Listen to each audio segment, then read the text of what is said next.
স্মৃতি দেখাচ্ছি, আপনারা দেখবেন। চালু হয়ে এই দেখবেন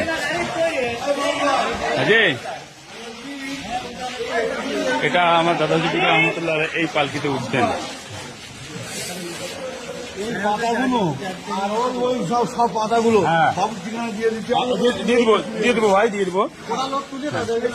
এটা পুরাতন স্মৃতি। হ্যাঁ, আচ্ছা আচ্ছা আচ্ছা, এটা পুরাতন হিসাবে আছে, এরপরে এটা রং করা হবে। হ্যাঁ, আপনারা এটা বিশেষভাবে দেখতে পাচ্ছেন। এটা পরবর্তীতে এটা আর মানে হয়তো সংরক্ষিত হবে, আরো ভালো কিছু দেখতে পাবেন। হ্যাঁ, কোনটা? ও, আর একটা রয়েছে না? ও, এটা পুরনো, এটা পুরনো, এটা হচ্ছে দাদাজির স্মৃতি। হ্যাঁ, এটা পালকি। ও, এটা খেয়াল করবেন, এটা হচ্ছে দাদাজি রহমতুল্লাহ আলাইহির পীর হুজুর হযরত ফতেহ আলী ওয়াইসি হুজুর রহমতুল্লাহ আলাইহির পালকি। হ্যাঁ, আর প্রথম যেটা আপনারা দেখেছেন এটা হচ্ছে আপনার দাদাজির পালকি।